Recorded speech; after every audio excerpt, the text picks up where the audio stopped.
আসসালামু আলাইকুম। এই যে দেখতেছেন ছোট বাচ্চাটা, এই ছোট বাচ্চাটা কাজ করতেছে। এখন দেখেন কিভাবে ওই কাজ করে না করে আপনাদেরকে সব ভিডিও দেখানো।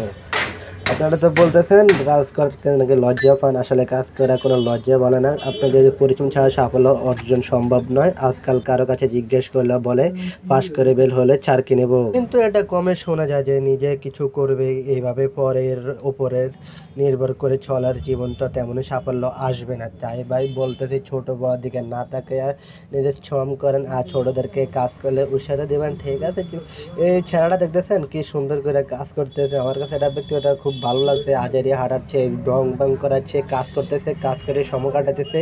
যদি ভবিষ্যতে একটু কাজে আসে তাই জন্য এই ছেলেটা একটু ব্যস্ত। তারপরে দেখতেছেন হে ফেলাস টোকাইতেছে না কি টোকাইতেছে, আপনারা দেখতেছেন। আসলে বাইকটা ছোট বাইকটার মাথায় যে বুদ্ধি, আমার মাথায় তো বুদ্ধি নেই সত্যি কথা বলতে। যাক, তুমি কাজ করো বাবু, তুমি কাজ করো, তুমি কাজে খুব মনোযোগ দাও, তোমার জন্য দোয়া রইলো। আর ঠেলাঠেলি করো না, তুমি ভিতরে কি আছে কি সমস্যা ওগুলা দেখো। যাক, তারপরে একটা কথা মনে রাখবেন, ছোট ছোট ইট দিয়ে যেমন বানানো হয় বিশাল বিশাল অট্টালিকা, হাঁটে হাঁটে পা পা করে পৌঁছে যায় এভারেস্টের চূড়ায়। তাই কোনো কাজে লজ্জা না করে বরং কাজটা সম্মান দিয়ে করলে আসতে পারে মহা সাফল্য।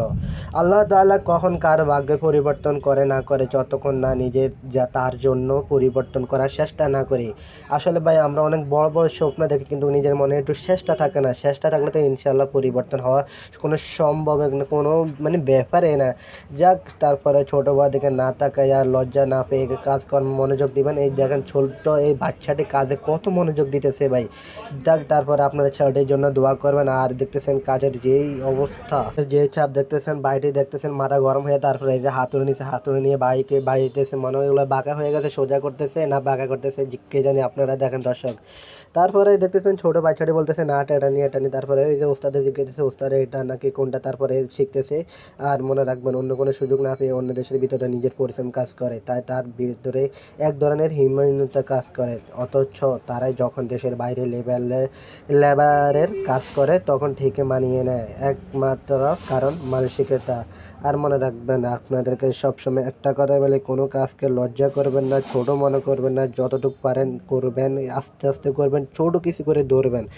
হুট করে তো বড় কিছু করার তো দরকার নাই ভাই, যতটুকু পারেন চেষ্টা করবেন। তারপরে আপনারা দেখতেছেন ছোট বাচ্চাটা কিভাবে কাজ করতেছে না করতেছে, আপনারা ওর থেকে দেখেন কিছু শিক্ষা নেন। কারণ হাজারিয়া হাঁটার থেকে এই ছোট বাচ্চাটি কাজ করতেছে, দেখতেছেন ওর কাজের স্পিড কেমন। ওই দেখতেছেন খালি গুড়গুড় করে এই যন্ত্র লাগবে, এই লাগবে, সেই লাগবে, গাড়ি স্টার্ট হয় না, গাড়ি স্টার্ট দিতে হবে। মানে সেই কাজ করতে কখন এই গাড়ি স্টার্ট ধরাইতে হবে, স্টার্ট ধরান ছাড়া তো বলতেন না, সেই কাজ শান্তি পাইতো না, মিল পাইতো না। তাই দেখতেছেন এটা তো করতে করতেছে। আসলে সবাই যদি জীবনের মধ্যে যদি একটু কষ্ট করি তাহলে ইনশাআল্লাহ জীবনে সাফল্য আসবে।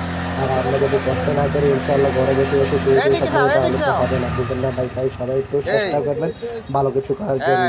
তাই সবার জন্য দোয়া রইলো, ভালোবাসা রইলো। আর হালকা